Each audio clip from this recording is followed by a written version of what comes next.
Hello friends, welcome to Gitanjali Nanda classes. आज हम बात कर रहे हैं बीएड सेकेंड सेमेस्टर की सोशियोलॉजिकल फाउंडेशन ऑफ एजुकेशन का यूनिट 2, कल्चर एंड एजुकेशन का last unit 2.5, role of education in preservation, transmission, promotion and revival of culture. यानी हमारा जो एजुकेशन सिस्टम है वो प्रमोट करता है कल्चर को, ट्रांसमिट भी करता है, प्रिजर्व करता है और रिवाइवल भी करता है। तो फ्रेंड्स, इन सारी के बारे में हम डिटेल में जानेंगे कि किस तरह एजुकेशन इन्फ्लुएंस करता है कल्चर को और किस तरह हम प्रिजर्व, ट्रांसमिट या प्रमोट एंड रिवाइव कर सकते हैं कल्चर को through education. So let's get started.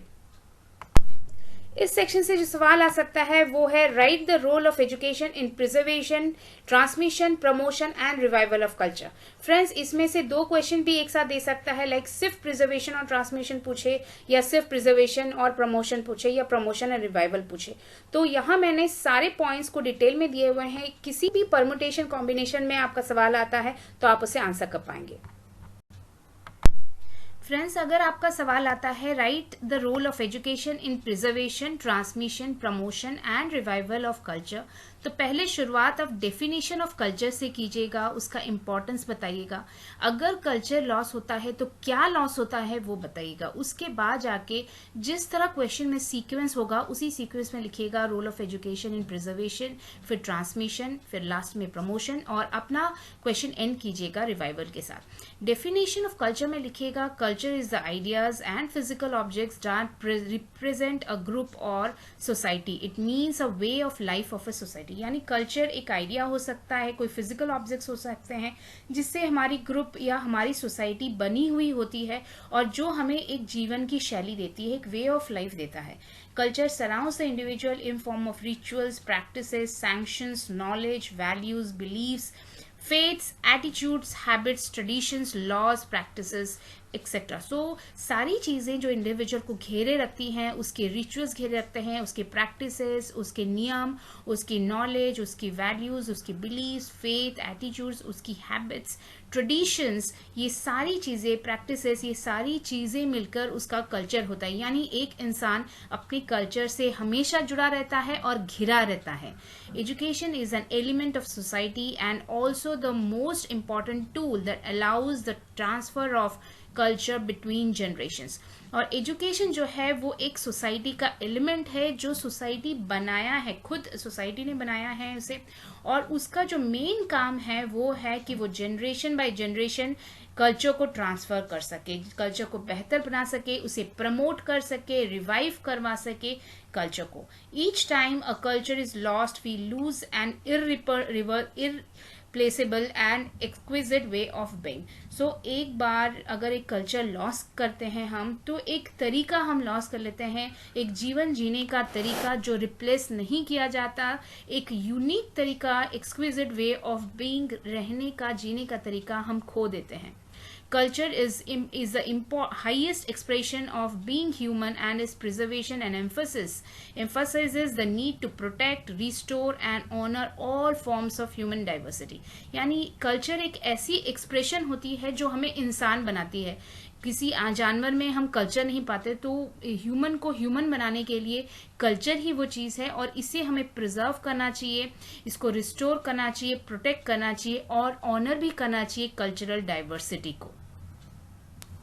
इसके बाद आप क्वेश्चन के हिसाब से आइएगा। क्वेश्चन बता रहा है कि role of education in preservation of culture, तो इसमें आप लिखिएगा कि किस तरह कल्चर इन्फ्लुएंस करता है, किस तरह नेशनल वैल्यूज, आइडियाज हम प्रोटेक्ट करते हैं कल्चर के द्वारा, एजुकेशन के द्वारा, किस तरह हमारी जो मिनिस्ट्री ऑफ एजुकेशन है वो डिफरेंट प्रोग्राम्स ऑर्गेनाइज करती है टू प्रिजर्व द कल्चर। उसके साथ हमारा जो मेन एजुकेशन का जो कल्चरल एम है that is to preserve the culture, next generation को कल्चर के बारे में बताना, उसके हेरिटेज को समझाना, बच्चों में दूसरे कल्चर्स को लेकर टॉलरेंस पैदा करना, कल्चरल के पैटर्न को बताना, इन्हीं सारी, और उसके साथ करिकुलम भी इस तरह का होना चाहिए जो cultural heritage of the nation को बताए, प्रिजर्व करे। तो फ्रेंड्स, इन्हीं चीजों को आपको एक्सप्लेन करना है। आप लिखिएगा society makes effort to preserve is particular particular cultural heritage by transmitting it from one generation to next. So society कोशिश करता है कि वो अपने कल्चर को प्रिजर्व करे, ताकि कैसे प्रिजर्व करे, जिस तरह वो दूसरे नेक्स्ट जनरेशन को अपने कल्चर को ट्रांसमिट कर पाए.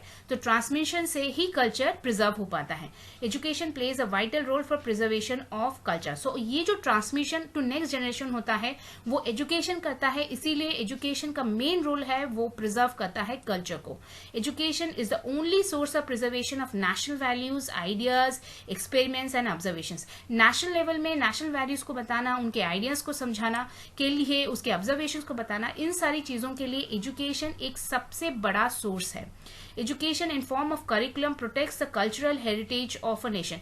कल्चरल हेरिटेज क्या है एक देश का, वो एजुकेशन ही बताता है, बच्चों को समझाता है, उसका इंपॉर्टेंस बताता है, ताकि बच्चे अपने देश को लेकर प्राइड फील करें. फिफ्थ में लिखिएगा, the ministry of culture plays a vital role in preservation of culture by conducting various programmes. तो हर एक कंट्री का ये एक मानना है, या फिर हर एक कंट्री ये चाहती है कि उसका कल्चर चारों तरफ समझा जाए और उसके कल्चर को रिस्पेक्ट मिले, इसीलिए वो डिफरेंट प्रोग्राम्स ऑर्गेनाइज करती है और मिनिस्ट्री ऑफ कल्चर एस्टैब्लिश किया जाता है हर देश में, हमारे देश में भी है, और जिसका वाइटल काम है कि वो प्रिजर्व करे कल्चर को, कंडक्ट करे different programmes for preservation and promotion of culture. 6 में लिखिएगा, education safeguard and preserve the cultural pattern. हर कल्चर का अपना एक पैटर्न होता है और यही पैटर्न को सेफ गार्ड भी करता है एजुकेशन. 7 में लिखिएगा, education through its specialised agencies tries to inculcate the traditions, customs, values, arts, morals etcetera in the tender mind of people. So बच्चों के टेंडर माइंड में एजुकेशन ही ऐसा सोर्स है जो बच्चों को इनकॉलकेट करता है उनके ट्रेडिशंस के साथ, उनके कस्टम्स को लेकर, उनके वैल्यूज, उनके आर्ट, उनकी जो पास्ट में क्या रहा है हमारा कल्चर, उसको वो बताता है बच्चों को. तो एजुकेशन ही वो माध्यम है जिससे हम बच्चों को बता सकते हैं हमारा ट्रेडिशन, हमारे कल्चर्स. 8 में लिखिएगा, education makes us aware of about culture and heritage. जिस तरह मैंने बताया, एजुकेशन ही ऐसा एक सोर्स है जो अवेयर करवाता है हमें अपने कल्चर के साथ, अपने हेरिटेज के साथ. इसके बाद आता है role of education in transmission of culture. Transmission की बात करें यानी नेक्स्ट जनरेशन को अपने कल्चरल वैल्यूज देना को ट्रांसमिट कहा जाता है, और ये एक कल्चरल एम है एजुकेशन का, जहाँ एजुकेशन में जहाँ नेक्स्ट जनरेशन के बच्चे आते हैं तो हम उसी के थ्रू ट्रांसमिट कर पाते हैं कल्चर को. हम बच्चों में एक अच्छा कैरेक्टर डेवलप करवा पाते हैं, दूसरों के कल्चर्स को लेकर रिस्पेक्ट और उनका इंटेलेक्ट डेवलप करवा पाते हैं. उसके साथ ट्रांसमिशन ऑफ कल्चर में लिखिएगा कि टीचर्स का वैल्यू बहुत होता है, क्योंकि टीचर यहाँ आर्किटेक्ट होता है फ्यूचर कल्चर का. टीचर ही ऐसा होता है जिससे बच्चे इंटेंशनली भी सीखते हैं और अनइंटेंशनली भी चीजें सीखते हैं. तो टीचर का व्यवहार, उनके कहने का तरीका, उनके ट्रेडिशंस और दूसरों को लेकर उनके भाव, देश की जो इंटीग्रिटी है या फिर कल्चर है उसको लेकर उनकी जो सोच है वो भी ट्रांसमिट होती है बच्चों को. तो यहाँ ट्रांसमिशन ऑफ कल्चर में टीचर का एक बहुत बड़ा रोल होता है. उसके साथ एजुकेशन बच्चों को अडेप्ट करवाना भी सिखाता है चेंजिंग सोसाइटी के साथ, चेंजिंग कल्चर्स के साथ, और बच्चों में बेटर वैल्यूज और कल्चर्स डेवलप भी करवाता है. इन्हीं सारी चीजों को आपको ट्रांसमिशन ऑफ कल्चर में लिखना है. आप लिखिएगा, transmission of culture means shifting of cultural values from one generation to next, which is the fundamental cultural aim of education. यानी fundamental cultural aim of education होता है नेक्स्ट जनरेशन तक culture को पहुंचाना यानी ट्रांसमिट करना. सेकंड में लिखिएगा, education plays a major role in transmission of culture. It is achieved when preservation is done from one generation to another. यानी जब हम प्रिजर्वेशन करवा लेते हैं एक जनरेशन में तो उसी प्रिजर्व चीज को दूसरे जनरेशन में पहुंचाना एजुकेशन का काम होता है, और ये चीज ट्रांसमिशन ऑफ कल्चर कहलाती है.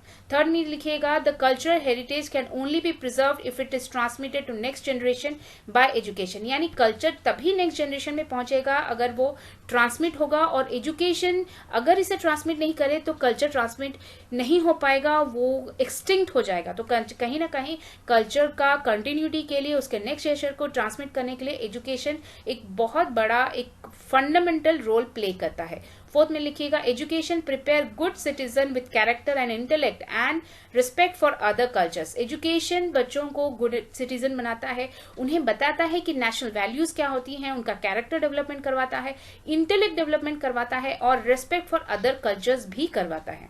फिफ्थ में लिखिएगा education makes teachers a conservator of culture and architect of future culture and students learn from them both intentionally and unintentionally. यानी एजुकेशन वो सिस्टम है जहां बच्चे टीचर से बहुत कुछ सीखते हैं और टीचर खुद एक कंजर्वेटर ऑफ कल्चर होता है, वो कंजर्व करता है कल्चर को, ट्रांसमिट करता है कल्चर को, प्रोटेक्ट करता है कल्चर को, और वो आर्किटेक्ट होता है हमारे फ्यूचर कल्चर का। कल का भविष्य, देश का कल का भविष्य टीचर्स के ऊपर निर्धारित होता है और इसी की वजह से एजुकेशन सिस्टम में ट्रांसमिशन ऑफ कल्चर एक फंडामेंटल रोल प्ले करता है, टीचर्स फंडामेंटल रोल प्ले करते हैं और बच्चे इनसे इंटेंशनली और अनइंटेंशनली दोनों तरीके से सीखते हैं। 6 में लिखिएगा in a changing society education system prepares the young for adjustment to any changes. So जब सोसाइटी चेंज हो रही है रिपीटेडली तो एजुकेशन सिस्टम उन्हें प्रिपेयर करवाता है, वो किसी भी चेंज में एडजस्ट कर पाए, मेल एडजस्टमेंट की प्रॉब्लम ना हो, कोई साइकोलॉजिकल प्रॉब्लम ना हो बच्चों में, तो इसकी वजह से वो उनका इंटेलेक्ट डेवलप करवाता है और हर चेंजेस के लिए उन्हें एडेप्टिव बनाता है। 7 में लिखिएगा education brings the desired change in both the cultures and values for progress and development of society। Education वो है जो डेवलपमेंट ऑफ सोसाइटी के लिए कल्चर में चेंज भी लाता है, वैल्यूज में भी चेंज लाता है और उसे ट्रांसमिट भी करता है। यानी एक तरफ वो ट्रांसमिट कर रहा है, प्रिजर्व कर रहा है, प्रमोट कर रहा है, उसके साथ कल्चर को बढ़ा भी रहा है, उसके वैल्यूज को भी बढ़ा रहा है। तो education plays a vital role in cultural transmission. इसके बाद आता है role of education in promotion of culture. Promotion की बात करें तो हर एक देश चाहता है कि उसके कल्चर को रिस्पेक्ट मिले, उसका सिविलाइजेशन प्रमोट किया जाए, उसके कल्चर को सारी दुनिया जाने। तो उसके लिए हर देश अपने एजुकेशन सिस्टम को इस तरह बनाता है ताकि वो स्प्रेड कर सके अपने कल्चरल वैल्यूज को, अपने कल्चरल डिजायर्स को। यानी इसे हम नेशनल डिजायर्स कहते हैं, नेशनल कल्चरल डिजायर्स कहा जाता है। और इन चीजों के लिए वो एस्टेब्लिश करते हैं या तो नेशनल एकेडमिक और स्टेट एकेडमिक्स एजेंसीज हमारी एस्टेब्लिश होती है या कोई नई पॉलिसीज इंप्लीमेंट की जाती है फॉर प्रमोशन ऑफ कल्चर। तो इसी को लिखिएगा कि every national longs for the promotion of his civilisation and culture, national system of education and develop to fulfil this national desires. So in national desires और वो national desire that is promotion of culture, उसके लिए national system of education develop किया जाता है। Social values can not be promoted without a systematic process of life, process of education. जब तक हम सिस्टमेटिक एजुकेशन नहीं करेंगे, जब तक हम उसके करिकुलम को सिस्टमेटिक नहीं करवाएंगे, पढ़ाई के पैटर्न को जब तक हम सिस्टमेटिक नहीं करवाएंगे, तब तक हमारे सोशल वैल्यूज प्रमोट नहीं होंगे। Education helps in promotion of cultures and to do so state and national governments education को प्रमोट करने के लिए, उसके कल्चर को प्रमोट कर, एजुकेशन के द्वारा कल्चर को प्रमोट करने के लिए स्टेट और नेशनल गवर्नमेंट्स या तो establish state and national academic agencies or they frame policies for implications and promotion of culture। तो फ्रेंड्स इन दोनों को ही आपको एक्सप्लेन करना है क्योंकि बुक में दोनों का ही एक्सप्लेनेशन दिया हुआ है।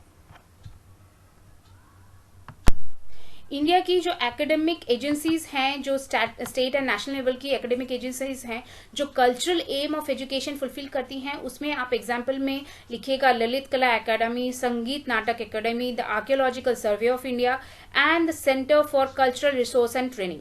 तो ललित कला एकेडमी में लिखिएगा it was first set up by first prime minister of India after independence which aims to promote culture and art form of India both within and outside India. यानी ललित कला एकेडमी का जो inauguration हुआ था, उसका starting हुआ था, वो first prime minister Jawaharlal Nehru ने किया था। आफ्टर इंडिपेंडेंस ही हो गया था ताकि हम प्रमोट कर पाए अपने कल्चर को, अपने आर्ट को, सिर्फ अपने देश में नहीं बल्कि देश के बाहर भी कर पाए, आउटसाइड इंडिया भी कर पाए। सेकेंड है Sangeet Natak Akademi. It is also known as the national academy of music, dance and drama which was established to promote various performing arts of India. तो संगीत का नाटक जो एकेडमी है उसे हम national academy of music, dance and drama भी कहते हैं और ये बनाया गया है प्रमोट करने के लिए आर्ट्स ऑफ इंडिया। थर्ड है archaeological survey of India. It is under ministry of culture and AIIMS on conducting research activities in the field of archaeology. यानी आर्कियोलॉजिकल सर्वे ऑफ इंडिया ये डायरेक्टली मिनिस्ट्री ऑफ कल्चर के under आता है, यानी हमारी national agency है और इसका एम है रिसर्च करना हमारे आर्कियोलॉजी पर। It works for conserving, protecting and preserving cultural monuments, conducting excavation and exploration, protecting site of national and international importance.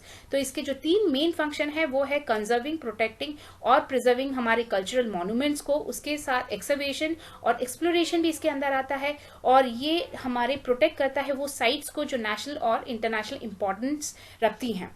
4th में लिखिएगा centre for cultural resource and training, CCRT. CCRT organizes training programs on understanding of beauty and aesthetic of Indian arts and culture. यानी CCRT organise करता है वो programmes जो India की beauty हो, उसकी एस्थेटिक ब्यूटी हो, इंडियन आर्ट एंड कल्चर की, उससे प्रमोट करता है। It focuses on roll of culture in agriculture, science, sports and technology. और ये रोल ऑफ कल्चर हमारे एजुकेशन में, हमारे एग्रीकल्चर में, हमारे साइंस में, हमारे स्पोर्ट्स में और हमारे टेक्नोलॉजी में भी फोकस करवाता है। Policy implication for promotion of culture bye education, यानी हमारी पॉलिसीज किस तरह की होनी चाहिए, किस तरह नेशनल ऑर्गेनाइजेशंस, NGOs मिलके काम करने चाहिए, किस तरह हम हमारे जो ऑफिशियल्स हैं जो गवर्नमेंट के उन पोजीशन में हैं जो कल्चर को प्रोटेक्ट करने के ड्यूटी में है, उनको किस तरह हम सेंसिटाइज करवा पाएं, उन्हें किस तरह एजुकेट कर पाएं कि कल्चरल डिफरेंस क्या होता है, किस तरह एफर्ट्स लेनी चाहिए गवर्नमेंट को, जिस तरह की जो हमारे देश की जो कल्चरल प्रॉपर्टीज हैं वो सेफ गार्ड हों, वो पर्सनल प्रॉपर्टीज में ना जाएं, डिस्ट्रॉयड ना हो, और उसके साथ किस तरह स्टडीज होनी चाहिए जो कल्चरल और हमारे जो ट्रेडिशन है, ट्रेडिशनल नॉलेज और साइंटिफिक ऑब्जर्वेशन के बीच बैलेंस बना पाए। तो इसमें लिखिएगा government take steps to preserve, protect and promote knowledge and culture of the nation. तो गवर्नमेंट को स्टेप्स लेने चाहिए प्रिजर्व करने के लिए, प्रोटेक्ट करने के लिए और प्रमोट करने के लिए नॉलेज और कल्चर को। सेकेंड में लिखिएगा nation provides encouragement and opportunity for scientific study and education, यानी नेशन को प्रोवाइड करना पड़ेगा वो एजुकेशन के लिए पैसा, उस साइंटिफिक स्टडी के लिए पैसा जो हमारी कल्चर को बढ़ावा दे, एनकरेजमेंट दे। थर्ड में लिखिएगा national department should coordinate for smooth functioning and implications of policies, और अगर पॉलिसीज बन रही हैं तो पॉलिसीज की स्मूथ फंक्शनिंग के लिए, उसके इम्प्लीकेशंस के लिए जो नेशनल डिपार्टमेंट्स हैं वो एक दूसरे के साथ मिलकर काम करें। फोर्थ है NGOs, national non-government organizations should work in coordination with the government to promote and preserve culture. Culture तब तक प्रिजर्व नहीं हो सकता जब तक खुद लोग, उनके जो नॉन गवर्नमेंट ऑर्गेनाइजेशन है और गवर्नमेंट ऑर्गेनाइजेशन है, दोनों मिलके काम करें to sensitise and educated concerned officers about respecting and understanding the cultural differences. तो जो concerned officials हैं regarding promotion of culture, उन्हें educate करवाना, उन्हें sensitize करवाना about the cultural difference ताकि culture को promote कर पाए। 6th है effort should be taken to reduce the gap between traditional knowledge and scientific observations. और ये चीज यानी reduce the gap between traditional knowledge and scientific observation सिर्फ एजुकेशन करवा सकता है, क्योंकि वही एक मीडियम है जहां हम बच्चों में इंटेलेक्ट डेवलप करवा पाते हैं, उनमें ये सोच डेवलप करवा पाते हैं कि वो अपने ट्रेडिशंस को किस तरह कंटिन्यू करें और साइंटिफिक ऑब्जर्वेशंस को भी बढ़ावा दें, एडजस्ट भी करवाएं। यानी कहने का मतलब है दोनों के गैप को कम करवाना, अपने कल्चर को बढ़ाना, ट्रांसमिट करवाना और साइंटिफिकली भी अपने देश को बढ़ाना। 7th में लिखिएगा excessive harvesting of biological resources should be stopped by the rights to land and property should be properly approved. यानी जो हमारे रिसोर्सेज हैं, बायोलॉजिकल रिसोर्सेज हैं, चाहे वो पेड़ पौधे हों, जंगल हों या नेशनल कोई आर्कियोलॉजिकल साइट्स हों, उन सारी चीज़ों को, उनका जो एक्सेसिव हार्वेस्टिंग है उसे रोकना चाहिए, माइनिंग हो उसे रोकना चाहिए। पर इसका मतलब ये नहीं है कि ह्यूमन की जो राइट है, राइट टू लैंड्स, वो ले ली जाए। इन दोनों के बीच गवर्नमेंट को एक ऐसा बैलेंस बनाना पड़ेगा जहां हमारा कल्चर का भी एस्टैब्लिशमेंट हो, उसका ट्रांसमिशन हो, हमारे कल्चरल हेरिटेज का ट्रांसमिशन हो, उसके साथ पर्सनल प्रॉपर्टीज का भी प्रॉपर अप्रूवल मिल पाए लोगों को। 8th में लिखिएगा civilians should be encourage to participate in policies and plans of development. और ये बहुत इंपॉर्टेंट है, गवर्नमेंट इस चीज को एनकरेजमेंट देनी चाहिए कि जो सिविलियंस हैं, जो उस जगह पे रह रहे हैं, वो पार्टिसिपेट करें उस जगह के लिए जो पॉलिसीज बनाई जा रही हैं, प्लान्स बनाए जा रहे हैं उनके डेवलपमेंट के लिए, एजुकेशन के लिए, कल्चर को ट्रांसमिट करने के लिए, उनमें उनका योगदान हो, उनमें इन लोगों का, सिविलियंस का योगदान हो। Role of education in revival of culture, इसमें लिखेगा revival of cultural heritage is an important cultural aim of education. So culture को रिवाइव करवाना भी एक कल्चरल एम है, एक important cultural aim of education है. Education is responsible for growth and revival of cultural heritage. Education वो माध्यम होता है जो एजुकेशन कल्चर को बढ़ाता है, उसको रिवाइव करवाता है.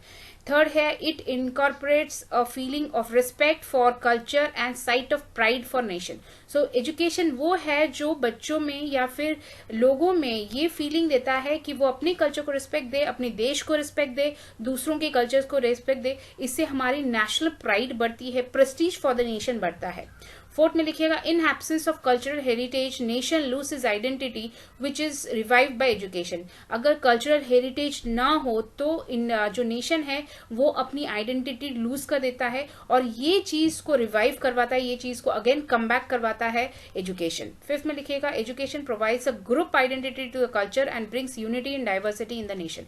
तो एजुकेशन वो सिस्टम है जो सबको एक साथ बांधता है, वो एजुकेशन देता है रिस्पेक्ट और एक ग्रुप आइडेंटिटी देता है नेशन वाइज, और जिससे नेशन यूनिटी इन डाइवर्सिटी बनता है. यानी हमारा एजुकेशन सिस्टम हमारे देश को यूनिटी इन डाइवर्सिटी बनाता है, और विदाउट एजुकेशन देश में ना तो हम अपने कल्चर को ट्रांसमिट करवा पाएंगे, प्रिजर्व करवा पाएंगे, प्रमोट कर पाएंगे, और ना ही रिवाइव करवा पाएंगे. सो एजुकेशन का role in promotion, preservation and protection of culture की हमने बात की, रिवाइवल की हमने बात की.